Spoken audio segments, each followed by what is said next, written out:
The most dangerous sentence in any relationship isn't, "I don't love you anymore." It's, "You're overreacting." Because that sentence doesn't end a conversation. It ends your ability to trust your own mind. You know the feeling. You walk away from a conversation and something's wrong. You can't name it. You just feel smaller, confused, like you did something wrong, but you can't remember what. You replay it in your head for the rest of the day. That feeling has a name. It's called being manipulated. And most people who do it to you don't even think of themselves as manipulators. That's what makes it so hard to spot.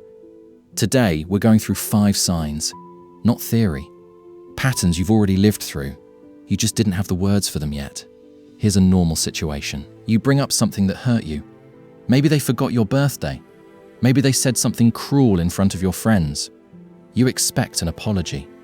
Instead, you get a question. Why are you keeping score? Suddenly, the conversation isn't about what they did. It's about what kind of person you are for bringing it up. This is called goalpost moving. The original issue disappears, and a new one, your character, takes its place. Why does this work so well on us? Because human brains hate holding 2 problems at once. If someone hands you a new, more personal problem, maybe I am too sensitive. Your brain drops the first one to deal with the second. The manipulator never has to answer for the birthday. You're too busy defending your personality. The twist, the goalpost move, isn't really about winning the argument. It's about training you to stop bringing things up at all. Every time it works, you get a little quieter next time. How to respond. Say the sentence back to the moment it happens. Literally, "We're talking about the birthday. Let's finish that first." You don't need to defend your character. You just need to refuse the swap. You remember a conversation clearly. They said X. You built your whole reaction around X. Then they say, "I never said that." Not, "I didn't mean it that way." Not, "Let me clarify." A flat denial that the words existed at all. Now you're doing something strange. You're doubting your own memory of 5 minutes ago. This is sometimes called gaslighting, but you don't need the label to feel the effect. Reality itself becomes negotiable. Here's the part that surprises people. Our memory for words is actually fragile. We naturally paraphrase and reconstruct. A manipulator doesn't need you to be wrong. They just need you to be unsure. Uncertainty is enough. A confused person stops pushing. The deeper insight. The goal was never to convince you they're right.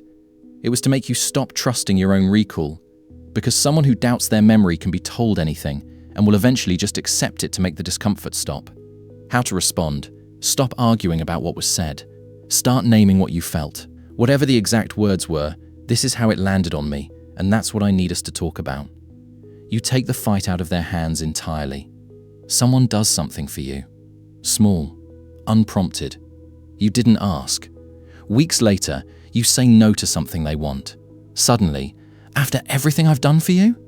That favor wasn't a gift. It was a deposit, and you didn't know you were being charged interest. This works because of something almost every human does automatically. We feel a pull to repay kindness, even kindness we never requested. It's not weakness. It's baked into how humans cooperate. Manipulators just learn, consciously or not, to exploit the reflex. The twist that changes how you see it. A real gift has no ledger. If someone can list what they've done for you on demand, it was never a gift. It was a loan they didn't tell you about, with terms they decide later. How to respond. Separate the 2 moments out loud. "I appreciated that." And this is a separate decision. Kindness and consent are not the same transaction, and you're allowed to say so. No yelling. No accusation. Just nothing. A short reply. A cold tone. A door closed a little too firmly. You didn't do anything they've named, but you're now spending your energy trying to fix a mood they refuse to explain.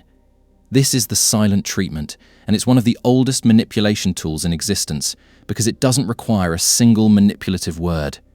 It just requires withdrawal.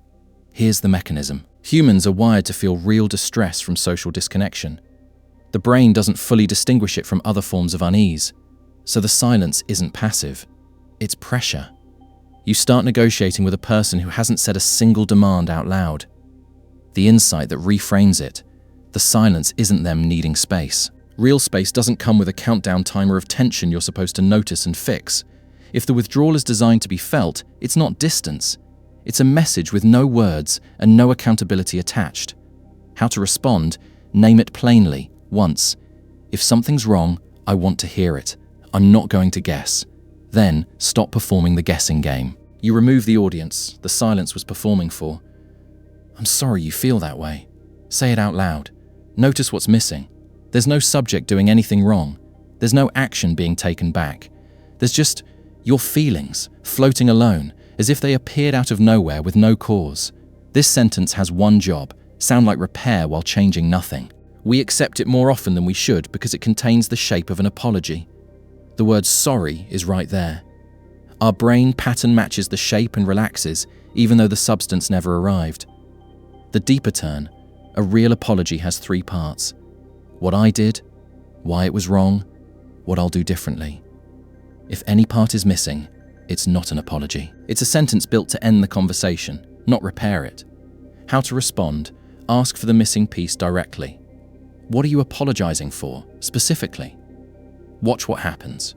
Real accountability answers that question easily. Fake accountability gets irritated that you asked. Notice something. None of these 5 signs involve someone screaming, threatening, or breaking something. They're quiet, small, deniable.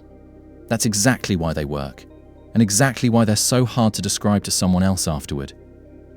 It's hard to explain.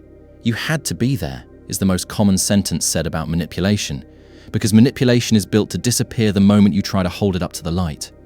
Every one of these tactics has the same real target. Not the argument, not the favor, not the silence. The target is your certainty, your ability to trust what you saw, what you heard, what you felt. You don't need to catch every manipulator in the act. You just need to notice the moment you start doubting something you were completely sure of 30 seconds ago. That moment, right there, is the actual warning sign, not their words. Your certainty disappearing in real time. Trust that disappearing feeling. It's usually the most honest thing in the entire conversation.